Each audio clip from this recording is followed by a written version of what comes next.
Thank you. So we have a lot to cover, a lot of topics to cover in the next 40 minutes. What's driving ETF growth? What are the changes we're seeing in the distribution space, some of the technology advancements, and then also regulatory changes. But before we kick off and get into the questions, if I could have the panelists please briefly introduce themselves. Is this on? Yeah. Good morning, everybody. My name is Grégoire Blanc. I'm the global head of ETF capital markets at Amundi. Hi, everyone. I'm Jim Goldie. I'm the international head of ETF capital markets at Invesco. Good morning, everybody. Jamie Hartley. I'm head of capital markets at DWS. Great. So, Grégoire, I'm going to start with you. What trends are you currently seeing that are driving growth in the ETF industry here in Europe? And then where do you see those trends evolving in the next few years? Okay. The first element, I think, to that is, and I don't know if we can call that a trend, is the deep structural growth that we've seen in the European ETF landscape. I think over the past 10 years, we've seen about 17% annual growth. We're topping, Eric mentioned that, 3 trillion USD, 2.5 trillion euros almost today in UCITS ETFs. And this year has been the fastest year of growth on record for a UCITS ETF space. We've topped 250 billion euros worth of net new assets. So that's not just a trend, it's not a fad, it's something that is structural, it's something that is here to stay. But underlying that, I think, are two key elements. One is on the product adoption, and the other one is on the product diversification. So on the adoption side, what is interesting, I think, as a trend these days, is that we've moved away from the historical usage of ETF that was limited to primarily multi-managers to now something where we see both ends of the spectrum increasingly using ETFs. So on the one end, we see institutional users like central banks increasingly using ETFs for core allocation as well as some specific exposures, potentially responsible investing and the likes. And on the opposite end of the spectrum, we see, obviously, we're going to hear a lot about that today, I guess, an increasing retail participation. Coming from two different angles. On the more affluent side of things, wealth managers and private banks increasingly moving away from being fund sellers to being people using ETFs as building block in discretionary portfolio management solutions. And then on the other side, increasingly digital platforms, online brokers, robo-advisors, using ETFs as the key delivery mechanisms for their strategy for the broader retail market. So from that perspective, it's really interesting to see the usage of ETF widening amongst different segments, and the pace of acceleration is just incredible at this stage, I think. And on the back of that, what we see is an increase in product diversification. So we still have, obviously, passive ETF as the cornerstone of the European ETF landscape, and I think that is here to remain. We're seeing their clients use core exposures as the building blocks in their portfolios. We're also seeing them using passive investments to do specific things like thematics allocation or responsible investing. But increasingly, obviously, we also see active ETFs as a key talking point, and we see a lot of new entrants coming into the ETF space on the issuer side with a focus on active ETFs. So those three trends, the structural growth, which is then again probably not a trend, the broader product adoption and the increasing product diversification, I think will shape the market for the years to come. And it's definitely not just a trend that is transitory, it's something that is here to stay. Yep. Thank you, and I think that transitions nicely into the question I have for Jim. So Jim, on distribution in terms of buyers, what strategies are really going to elevate the growth that we're seeing in Europe? Yeah, I mean, I think from a distribution perspective, touching on what Greg had already mentioned, I think there's two elements to it in terms of growth in recent years. Geographical, one of them. I think the UCITS wrapper is truly an international wrapper, ex-US, so we're seeing a lot of growth from LATAM to Asia, as well as the core European markets in the Middle East. But LATAM and Asia, they're big regions as well, so how we cover that and do that in the most effective manner possible and tailor products and distribution to each individual market segment with things like currency hedging and things like that have been key to growth. But also from one of the key points Greg mentioned, just that client spectrum. Now we've got a lot more focus on outside of the core traditional clients that were your wealth managers, asset managers, private banks. We see a lot more now from the retail digital platforms, central banks, sovereign clients. They need to be covered very differently than your kind of core client base. And I think there's a distribution angle to that in terms of how we focus them. At Invesco now we have digital sales ETF people, which we didn't have a couple of years ago. And the main focus there is engaging with the retail platforms, making sure that we have that exposure and we can cater to the demands and the growth. On the other side, the more institutional end of the client spectrum, central banks, sovereigns, insurance, pensions, they were traditionally covered by your kind of mutual fund salespeople before they kind of started to adapt and use ETFs. So it's how you pivot from a distribution perspective and be able to engage with those clients from an ETF perspective as well as their kind of legacy mutual fund sales. So I think those two areas are going to be an increasing focus for growth from a distribution perspective. And then there's a capital markets element to it as well. Like obviously that's our kind of bread and butter. And your traditional private bank asset management clients, they're heavy ETF users. They understand the wrapper. They understand how to trade it for the most part. When you get to either end of that spectrum, the needs from a trading and execution guidance changes. A lot of what we see through the digital channel goes on screen, where they aggregate positions and send it down and trade on Deutsche Börse or some of the other exchanges. We need to make sure that we've got competitive quotes in those order books, that they can handle the level of volume that goes through on the back of those retail demands. And then on the other side of it, you may be dealing with very large clients looking at huge allocations of $1 billion plus that have never really used ETFs before and haven't traded ETFs before. And it's trying to guide them in terms of how they should look at that particular trade. And we'll give them some guidance alongside their investment objectives. But also kind of things that we take for granted, like who should I trade this with and who do I need to be set up with? Some of those clients would traditionally trade through their custodian, and is that the most effective way to trade? Do you need to have direct lines with some of the main brokers and APs that are more ETF specific? So there are a lot of the discussions where the capital markets team will align with our distribution colleagues and make sure we can kind of tailor that distribution strategy to either end of that spectrum alongside their kind of core traditional client base that have been a big part of the ecosystem for 25 years, as we mentioned. Yeah, and there's definitely, there's no question there's a lot of ties between distribution and capital markets. And one of the questions that we get quite often at BBH with new entrants is, it ties into capital markets. And usually the question is, what is one of the, if we only had to do one hire, if we're building out our business, what hire is that? And we generally will say capital markets. We would agree.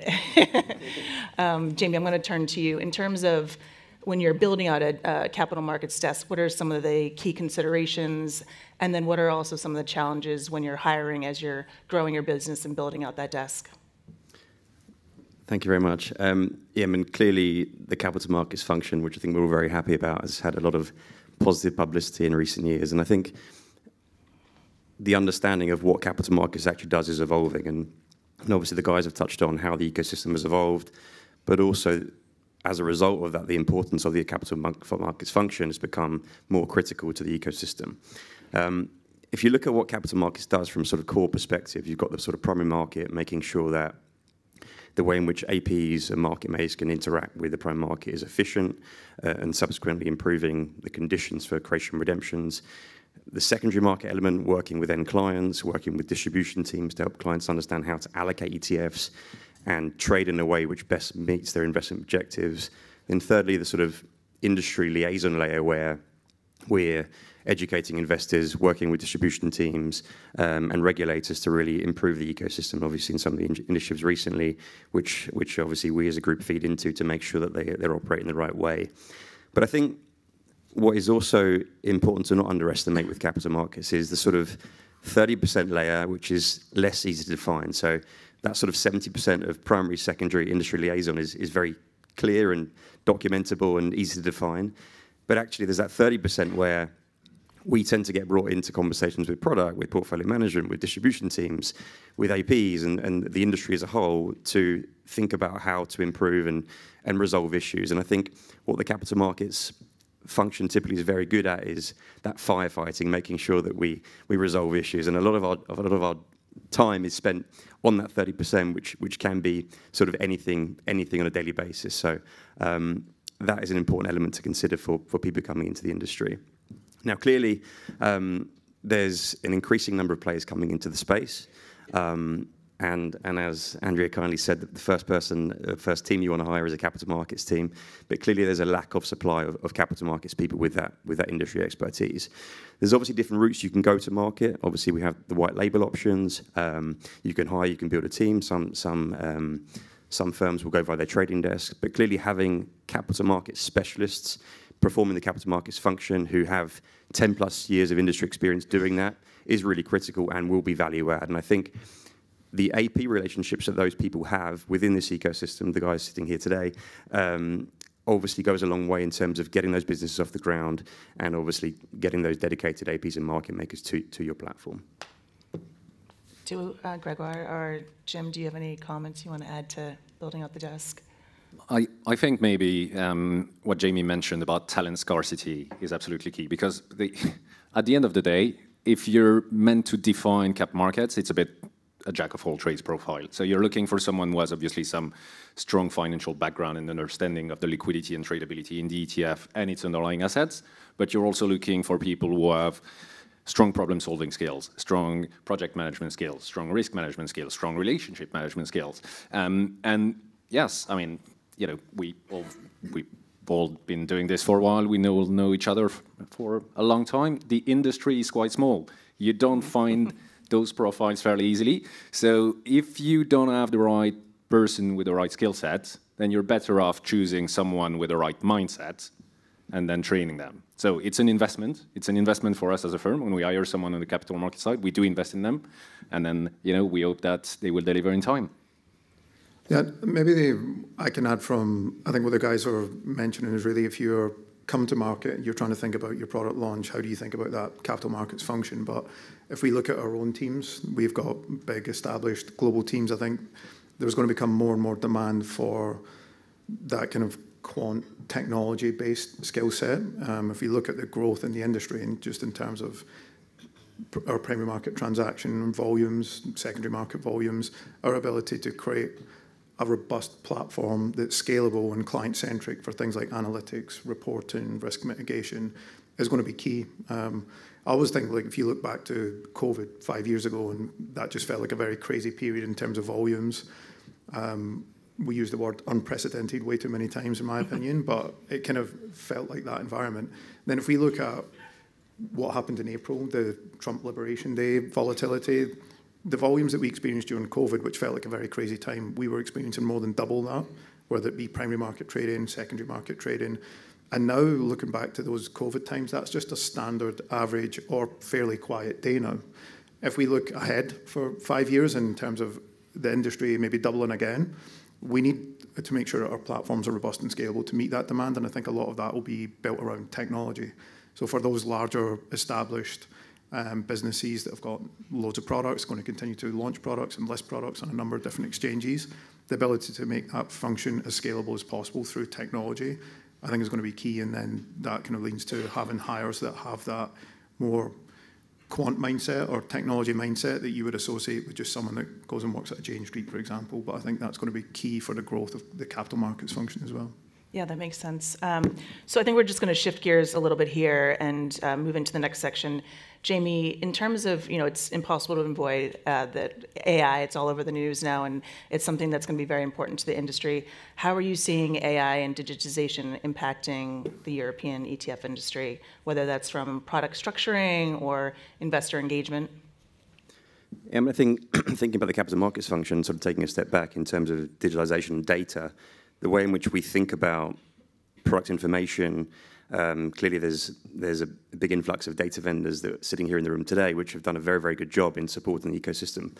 That data helps clients select their products more efficiently. So obviously that data, digitalization of data availability is supporting that growth. But at the same time, from a sort of distribution perspective, it's really opened up the ETF landscape to the retail investor, and obviously we had some comments at the beginning about that, but the availability of the apps, the online platforms for individual investors to access ETFs has really changed significantly post-COVID, and obviously investors are able to utilize these online platforms to put money to work. accessibility, transparency, and clearly the ETF has become the wrapper of choice for the retail investor. And then you look at the way in which the issuer landscape has evolved. Issuers are now working with effectively distributors. Xtrackers have a number of partnerships with distribution platforms to access the retail market. And there's a huge influx of issuers partnering with these distribution platforms to support that retail participation. And if you think about what that really means for the ETF landscape, obviously the growth and influx of retail, and more retail investors are obviously in the ETF space, driving retail assets. And I think it's estimated that by 2030, over 650 billion of assets in ETFs in Europe will be in the retail space. But that has a very positive impact on the ecosystem as a whole, right? I mean, where the market was traditionally an institutional marketplace, that evolution into retail brings tighter on-screen spreads, more liquidity on the screens, tighter bid-offer spreads, and more efficient markets. And you transition into a more mature marketplace, a bit like that of the US. We're not there yet, but certainly in some products where you have that natural on-screen two-way flow, which ultimately reduces total cost of ownership for investors. So clearly the digital approach is, the developments in that space are having very positive outcomes for the ecosystem as a whole. And Jim, in terms of what innovations in trading infrastructure do you think are going to be key in terms of improving ETF liquidity and execution? Yeah, I think there's a couple of different angles to consider here. I think if we look at it again from a cap markets perspective, and we look at how we manage our primary market create redeem mechanism, some of the APs now are placing 1,000 create redeem orders or more a day during busier days.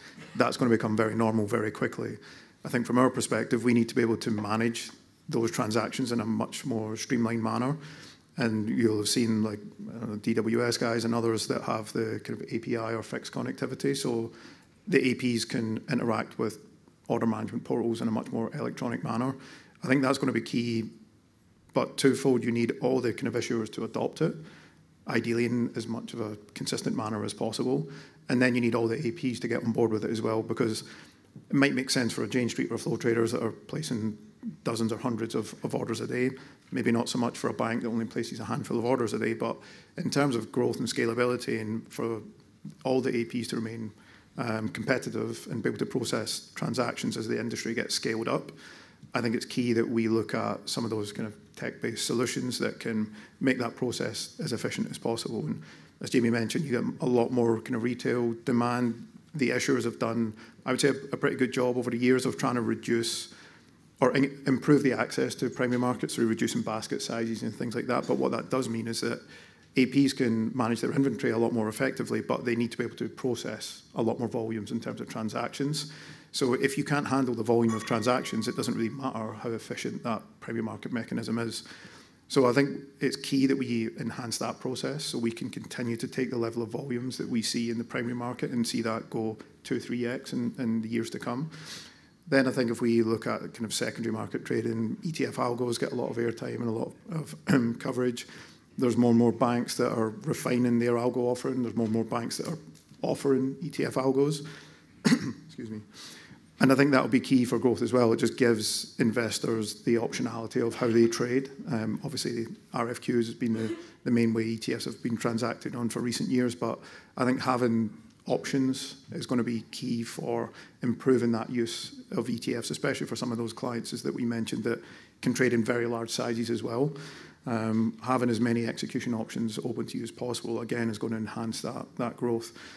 Even things we've done in recent years, with Stefan and the guys here at Deutsche Börse, like from the COVID periods, the refining of like things like the volatility auction mechanisms, they're a lot more streamlined now. And again, during pretty choppy periods, that helps maintain as much trading activity as possible.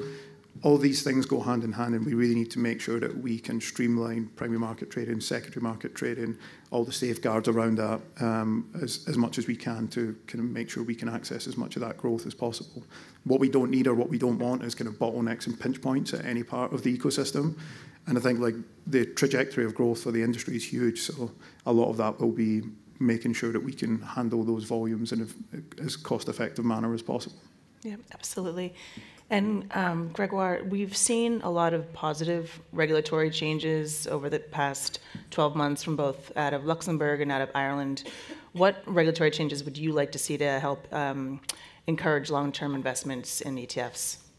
Yeah, I think it's a very good question because I think Jim and Jamie before have discussed about the sort of operational efficiency that we as an ecosystem and as an industry try to bring into the ETF as a product. But ultimately, I think the biggest barrier to growth are regulatory. And if I look at the ETF landscape today, there are things where, you know, I feel like flogging a dead horse at this stage, but we've been discussing for years about the consolidated tape, one of our favorite topics as an industry, about the transparency. I think that transparency enabled from a regulatory standpoint to make sure investors have access to post-trade data, have a view into price formation is absolutely key.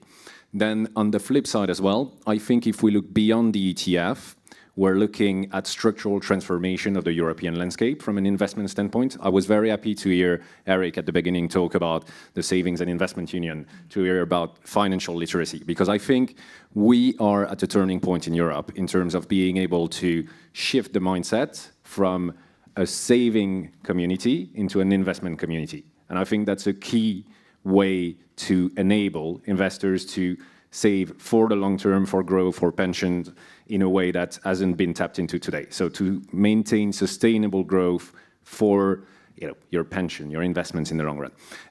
On the flip side of that, financial literacy is obviously key, and that's something that needs to be driven by the regulator. We're doing our job, I think, as issuers, as the ETF community, but I think ultimately you need that regulatory push to make sure that this happens and that this benefits all the investors.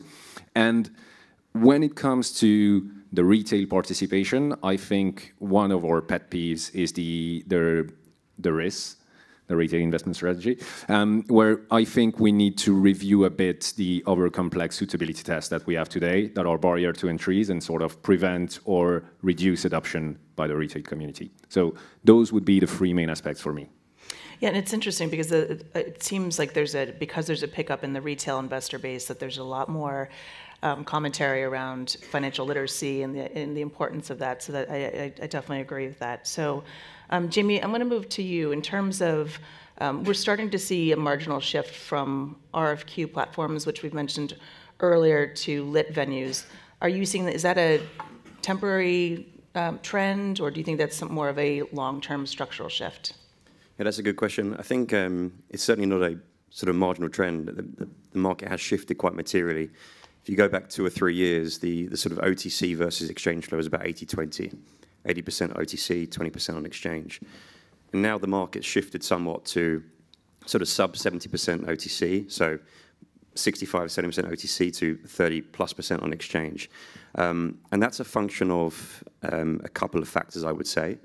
Number one, from the institutional investor side, institutional investors are becoming, or buy-side dealing desks are becoming more open to alternative methods of execution. So where sort of post-MiFID II 2018, the route to market was, and clearly those RFQ venues did a very good job in revolutionizing the ETF industry and the way in which buy-side dealing desks can execute from an efficiency perspective, risk transfer. But at the same time, the market has become more open to alternative routes to market, and that can be in the form of ETF algos or directly trading on the exchange. Jim mentioned that a moment ago, but of course, the banks have done a very good job in developing these ETF-specific algos, which enable buy-side dealing desks to utilize these algos to trade ETFs in the way which ETFs can be traded. There's algos out there which effectively hedge in the same way that a market-making desk would hedge, and therefore hedging with underlying securities in the most efficient way to provide the most liquid price to clients. So that has obviously led to the shift. So you have the RFQ venues who've obviously done a very good job, but obviously this influx of the algos enabling buy-side dealing desks to trade in different ways to suit their investment objectives, but also the growth of just direct exchange trading via retail.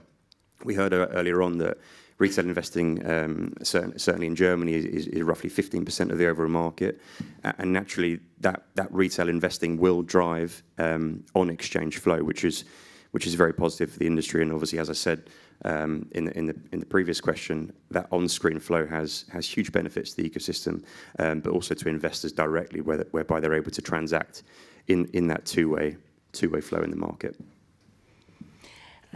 Jim, I know you're part of the AFAMA ETF task group, and I think you have a subject that's very close to your heart, T+1, and the move that Europe is making towards following in suit with what we've seen in the US.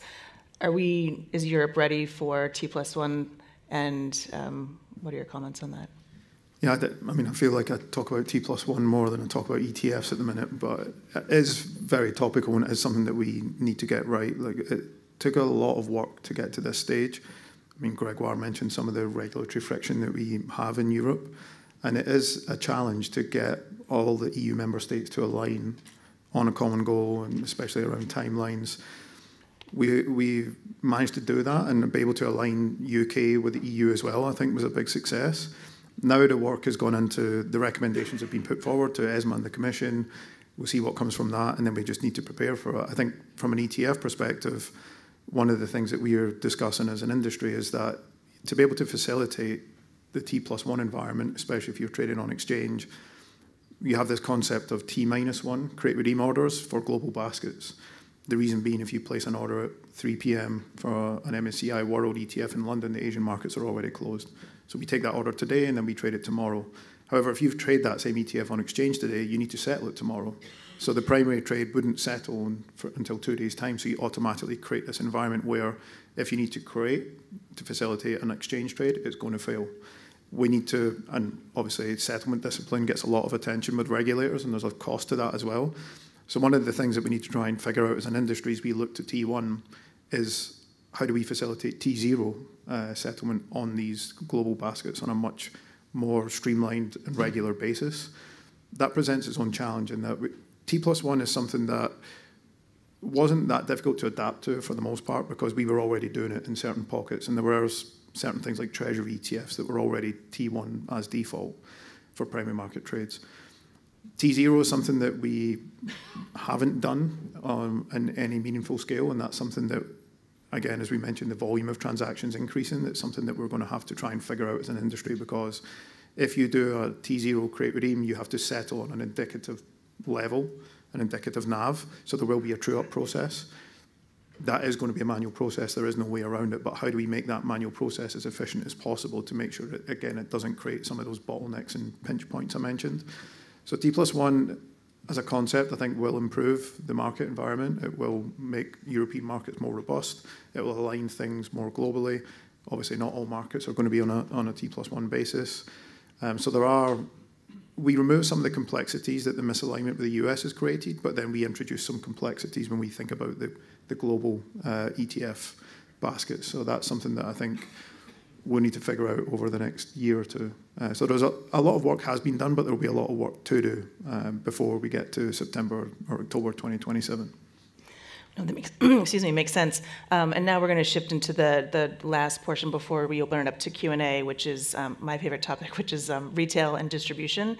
And if you look at the European market 5-10 years ago, I don't think this would have come up in panel sessions, the retail channels. So this is really a big shift, and obviously we're here in Germany, and Germany being the poster child of leading the way with ETF savings plans and retail uptake. Jim, what are you doing in the sales team at Invesco? What are your strategies for targeting those private investors to really help that retail growth? Again, I think there's a few angles to this one, not only from a distribution perspective as well. As I mentioned, on the sales side, we have digital sales teams now, which we didn't have before, for one. But then if I think of the trading, more capital markets mindset, we are trying to make some of our products kind of more retail appropriate. So if we think of our S&P 500 ETF, our biggest equity ETF on our platform, something that was launched 15 plus years ago, just the nature of the price moves in S&P means that the NAV of that is thousands of dollars. That's difficult for a retail investor that just wants to put a couple of €100 or whatever to work, especially where we don't have the fractional dealing as kind of whole scale or mainstream as we would like. So we are currently going through the process of doing a stock split on that ETF, for example, to reduce the NAV, which will allow it to be more accessible to retail. Then if I think from a product perspective, in recent years we've looked at specific products that are more retail-driven in nature, FTSE All World, as an example, that they fit more for those saving plans and those retail investors, and we've seen a lot of growth. And that was one of the interesting things that when Jamie mentions the split between OTC and on-exchange trading. When we first launched our FTSE All World product, almost 90% of the volume took place on exchange, not OTC, because it was a retail product that the bulk of the demand was coming from that retail segment, which was making its way onto exchange. So for us as an issuer, it's great to see that. You got 90% of the volume as exchange rather than OTC. But that was very purposeful on our side because we wanted to launch that kind of retail-specific product. So I think you'll see, and then as Greg mentioned as well, maybe one last point is just that overall investor education. I think something that many people in the room might have seen, the IA paper recently that came out around, they did their study on retail and ETF usage and kind of highlights the amount of work that we still need to do. Like we do a good job, I think, as an industry, but we can certainly do more. In terms of getting people comfortable with ETFs, they don't have to be this big scary thing, and how they can use them and make them a core part of their portfolio. So I think there's a number of different ways that we can kind of pivot and lean into that growth of retail, and it's clear we need to be able to kind of meet that demand, because that is where a big area of growth is going to be for the industry in the next 5 or 10 years. Yeah, and I think it's for the retail market, because you don't have salespeople directly facing off with retail. It makes it very hard to get to that level of education, but I do think it's needed. But I will say the digital platforms, which ties into the question I'm going to have for you, for Gregoire, excuse me, is, there's obviously some educational materials that get pushed through the digital platforms. How are you seeing the digital platforms expanding access to ETFs in European market today? Well, I think you mentioned education, and obviously the content that is simple, outcome-based messaging towards the investors through those digital platforms is extremely important, as well as the tools that they provide for retail investors, to be honest. And I think on the back of that, if we look at a more sort of operational side, Jim mentioned something like fractional investing. Access sometimes is just about ease and efficiency. Ease of usage, when you can invest into an ETF just from your phone with a simple click of a button or push of a button or whatever it is you want to call it, is extremely simple compared to having to go to a branch to invest in a product.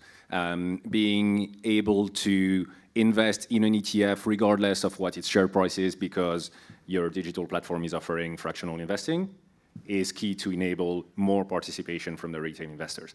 And then on top of that, it's also a question about accessing the right instruments. I think we mentioned multiple times now the fact that the segments of ETF investors are broadening, are widening.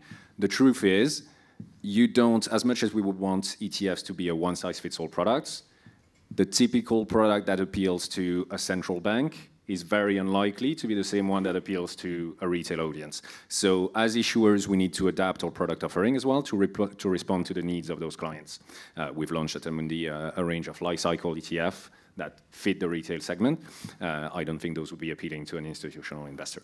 And finally, I think there is an element, again, just of access. Eric mentioned that at the beginning, but ETFs have democratized investment in a way that wouldn't have been possible, a decade ago or 20 years ago, in terms of providing investors with an access to asset classes that were previously limited to professional investors. And I think that is key.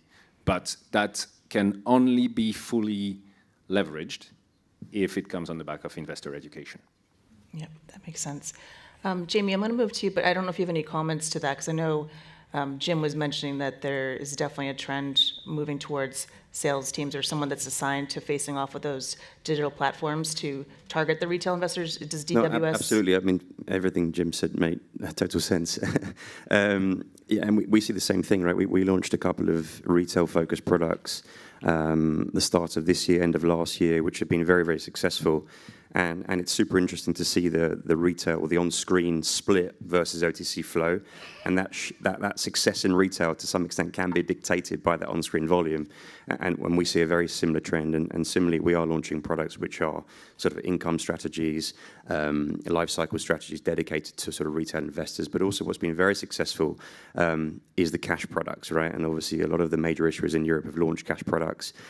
We have one which has been very, very successful this year, last year, the last couple of years. whereby investors are allocating a portion of their cash savings into ETFs, but a portion of that portfolio allocation is into a cash ETF. So rather than saving cash directly, that cash has been invested into ETFs. And obviously with the rate story, it's been an appealing mechanism to utilize cash management for investors. But also the cash plus strategies have started to emerge, right, whereby in a synthetic structure you're able to generate outperformance by structuring the product in a slightly different way. And obviously as the rate cycle comes off, that becomes more appealing for investors. But absolutely, I think the distribution into retail is very different to that of institutional investors. And obviously the way in which the products trade differs materially, and that's dictated by or evidenced by those on-screen versus OTC split. And then if you sit, and then we'll go down through the rest of the panelists, but Jamie, starting with you, and this is the last question before we open up to Q&A, if there's one thing that you could change within the ETF ecosystem, what would that be? I mean, I think clearly the growth of the ETF ecosystem has been very positive, right? So clearly we're all doing something right. So I don't think there's a huge problem with the market as such, and I think things are clearly working very well. But I guess you have to question what has made the wrapper successful, right? And it's that accessibility, transparency, and ease of use for investors. So typically we just obviously want to focus on doing more of that, right? And what are the barriers to that? Making markets more accessible, making markets more transparent. Obviously, we don't like to mention the consolidated tape too frequently, but obviously more information for investors will enable them to understand the market better. And we as an issuer community, alongside our partners within the industry, the APs, the market makers, the exchanges, need to work together to continue to drive that and educate investors so that they're more comfortable with the wrapper. And I'm pretty confident that we'll do a good job of that, and we'll continue to see that success in Europe. Jim? Yeah, I mean, touching on one of the points Jamie mentioned and something that Greg mentioned at the start, I think it's a bit of a boring answer, but the kind of regulatory framework, I think, can be overly burdensome, and that kind of regulatory friction or even regulatory uncertainty between different NCAs and how they interpret regulation, which feeds down to the asset managers and the issuers. I think has been a problem in the past. The consolidated tape's a great example where I thought we had a really good opportunity there to get something that, when we talk about harmonization and transparency a lot, where we could have offered that from an ETF perspective in a wrapper that is naturally fragmented. And I think we fell short of that on kind of what was approved. There's a number of different elements as to why that was the case, but I think there are elements from a regulatory perspective that we could probably do better or more efficient that would help the growth of the industry. And we see a lot now where Europe or UCITS is compared to 40 Act in the US, and there's just a lot more access for investors now. There's a lot more access for someone sitting on their phone being able to trade a US ETF. So we are competing there, and we want to make sure that we don't see capital flight from the EU or the UK to the US. And I think regulation plays a key part in that. So it's not the most exciting answer, but I think if we can make that framework a bit more efficient, I think that would help the next spearhead of growth. I think my answer on this would be twofold. I think the first thing would be, as I've said multiple times by now, so sorry if I sound like a broken record, just a shift in the mindset from retail investors in Europe, from savers to investors. If I had a magic wand and could just change one thing, that would probably be it.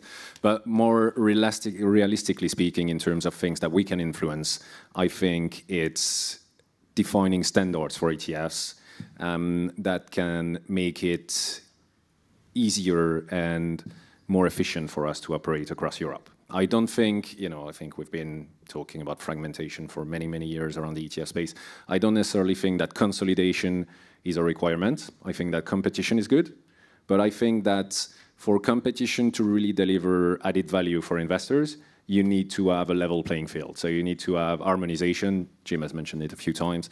You need to have standards that are applied across the board from a pre-trade, trade, post-trade standpoint that makes it easier for investors, regardless of where they are domiciled, to invest across multiple trading venues, to access the liquidity where it is, and to just make the most of their investments. Great. And just, I know we have to give back a little bit of time because we started a bit late this morning, but one of the questions that came in is, what kind of ETFs do you hold in your personal portfolio, which I think is a great question. Obviously, we're all in the ETF industry. I have to say, obviously, you can hear that I'm American. It is a big industry in the US. My entire portfolio is ETFs. I won't get into the specifics, but if you want to start, Grégoire. It's $1 million question, isn't it? First, I'm not giving anybody any advice, so if you want to have any advice on what you should invest in, don't talk to me. The one thing that has been working well for me, I will say this year, is our gold ETP, which I was happy to be long off a decent position that I implemented at some point last year. So I would say that was working well. Other than that, no, my portfolio is very traditional, 80-20 equities, 20% fixed income, ACWI on the equity side primarily, and then broad fixed income exposures. Great. Jim? Yeah, similar to you, my entire portfolio, from a personal perspective, is in ETFs. And also maybe a bit similar to Greg, like we've both been at Vanguard, so that kind of philosophy has kind of touched on us, I would say. Like I very much kind of go down that old Vanguard approach. I don't think I'm kind of smart enough to pick stocks or identify certain areas of the market, so I just kind of do the market. So a lot of it's S&P, World, that kind of thing. Gold was a big thing for me as well, which has done pretty well, but very boring, broad, diversified, and I don't actively trade as well. I'm very much buy and hold type investor. So yeah, the BOGO philosophy, one that kind of sits well for me. And to be fair, it's done all right over the last few decades. Yeah, gold's had a very good year this year. Jamie? Yeah, very similar. I think in these jobs, it's quite difficult to have sort of that market conviction, because when it tends to get very busy, which is typically the time which you should be buying, you're more focused on making sure that the clients are getting what they want than what you're doing for your own portfolio. So I typically allocate into the online platforms which invest in ETFs, and I do the same for my kids with a slightly different risk profile. I do have quite a funny story though from April, where I wanted to buy quite decent size in the market in one of the core products, and it'd been so long since I'd bought a single ETF that I couldn't remember my password, and they wanted to send me it in via the post, so I didn't end up buying the market and lost 20%. But yeah, overall, I just invest monthly. I haven't been Vanguard, but that approach of investing in the market regularly has worked quite well. Great. Well, I think we've hit the end of our time, so I just want to thank you to the panelists. Very well done.